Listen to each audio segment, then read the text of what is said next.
For most of the chronic ailments that people are suffering today in the world, the headquarters is in the stomach. Impurities gather over a period of time and you become dense both in body and head. It determines the way you think, feel, understand and experience life.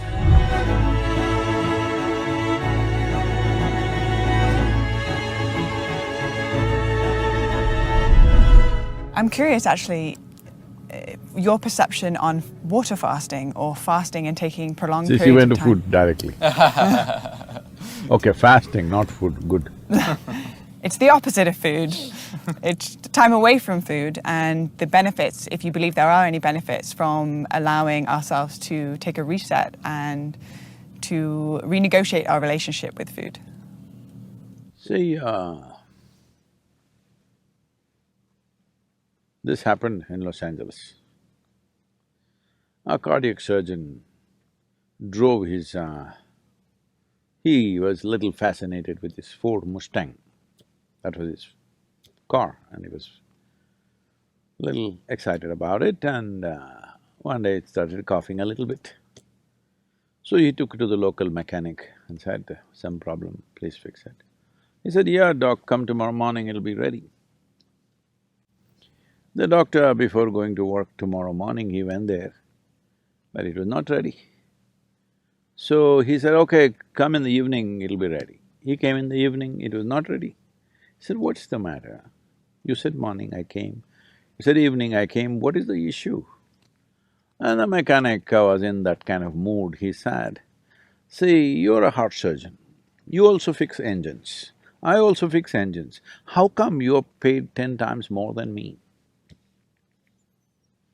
So the doctor looked at him and said, try to fix the engine when it's running, let me see. So human life and human body needs to be fixed when it's running, otherwise it's meaningless. All right, you're going to postmortem what's the point of that? We need to fix this body when it's running. If you want to fix this body when it's running, you must understand, because we're talking about something related to digestive process, these are the stages of this: ingestion, putting something inside; digestion, assimilation, excretion. These are four dimensions of food and the whole process. Ingestion, digestion, assimilation, excretion. Ingestion is happening in today's world just about any time, wherever they are, sitting, standing, any time of the day or night, people just eat because there's so much food. It was not like this ever in the history of humanity. But unfortunately, fortunately there is a lot of food. Unfortunately, people don't know when to eat, when not to eat.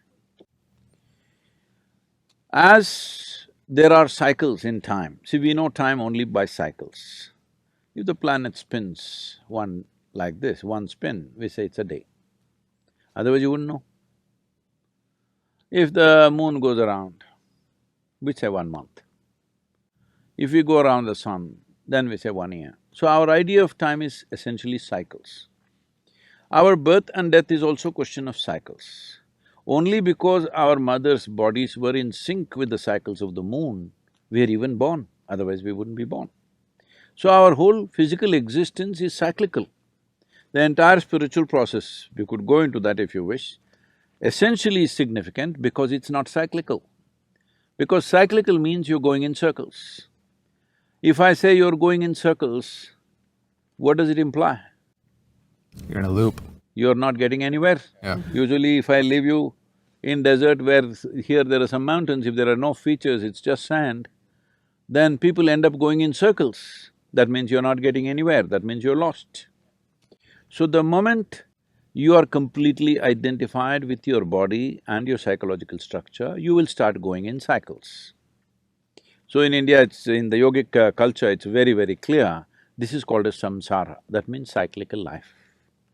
So cyclical life, as good a merry-go-round it may be, if you arrange it well, it's a good merry-go-round, but you're not getting anywhere. Children can enjoy a merry-go-round. If all the adults are sitting in the merry-go-round and going round and round thinking they're traveling, oh, very tragic, isn't it? So that's what happens. So the body is a cycle. These cycles are very connected with the planetary cycles, with the moon cycle, with the sun cycle, everything. Lunar cycle, solar cycles and the earth cycles are very important for the body. If one has the necessary awareness, they could observe on which day your body doesn't need food. Every other creature knows this. Unfortunately, human beings have forgotten because their thought process or their silly mind has superimposed every other sense they have in their system. If you observe your system, you will see on a particular day, you don't feel like eating. That day you should not eat. But no, you're at your friend's house, there is a party, you stuff yourself, even if your body says no, you stuff yourself. You see all the animals, even if you have a dog at home, on a certain day he refuses to eat, both dogs and cats. Have you noticed this? He will go and eat some blades of grass if it's available and puke and cleanses himself because he is conscious that ingestion is continuously happening, but digestion and excretion is not as efficient as ingestion. Ingestion is happening compulsively, but other parts need to work. Other dimensions of digestive process needs to work. When we say digestion, digestion happens in the whole alimentary canal, not just in the stomach.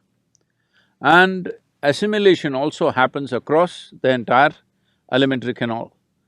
Now, excretion doesn't happen only through the alimentary canal, excretion needs to happen on the cellular level also. Impurities gather over a period of time and you become dense both in body and head.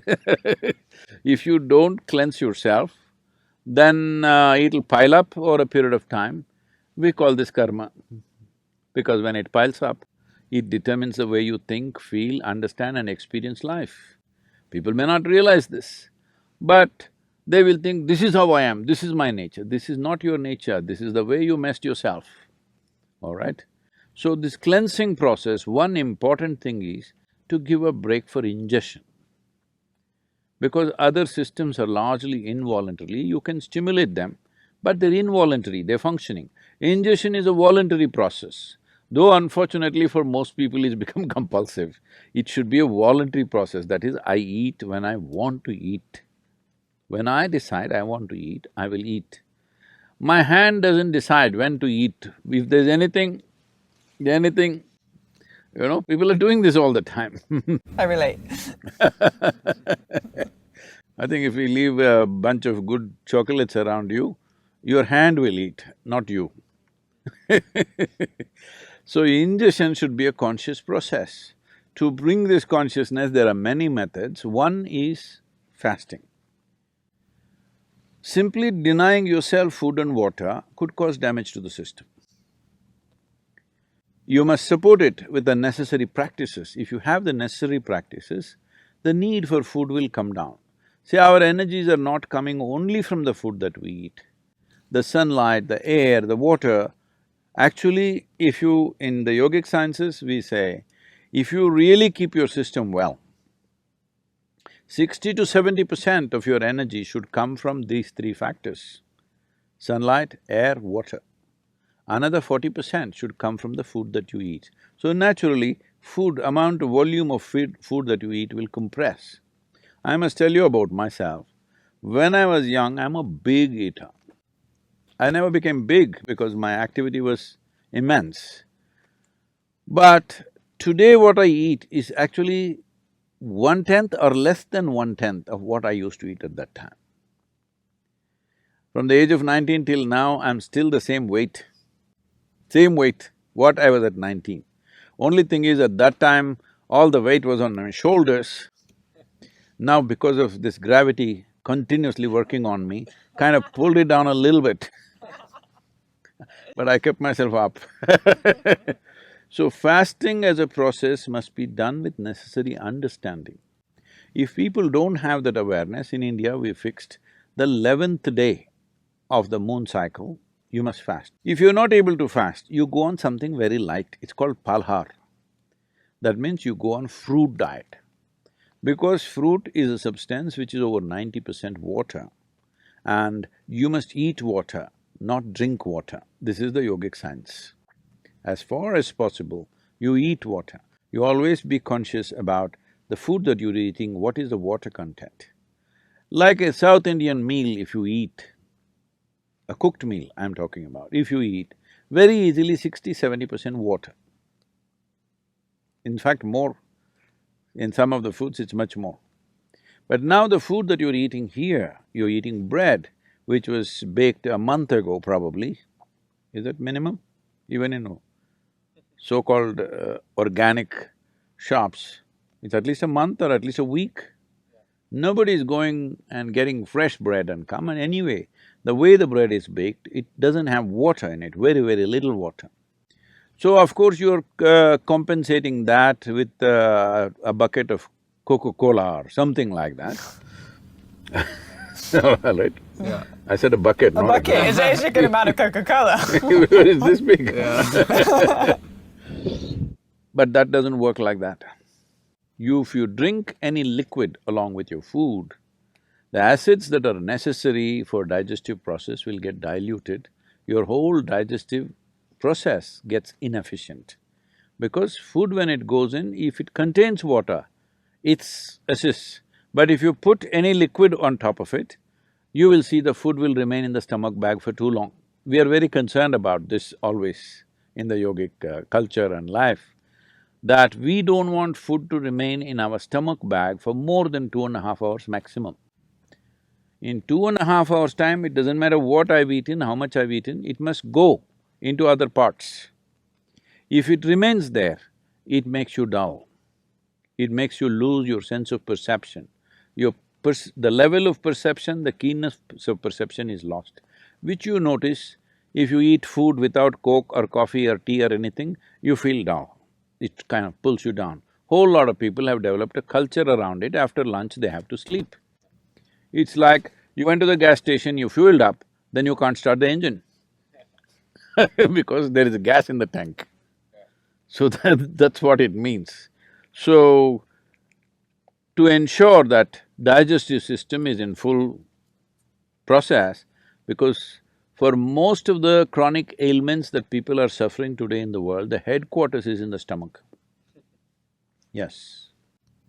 For a lot of people it's shifting to their head, but largely headquarters is in the stomach, the way… what they eat and the way they eat. So in this way they eat, one simple thing to bring discipline is maybe 1 or 2 days in a month, you go on much lighter foods which are very simple and easy on the body. If you can just thrive on water or just a little bit of lemon and water or little lightly honey-laced water, it will help, but if it's not possible for you, maybe a fruit or something, which is very, very light on the system. The idea is to give digestive process and assimilation process a break so that rest of the body begins to excrete on the cellular level, it must throw out all the impurities.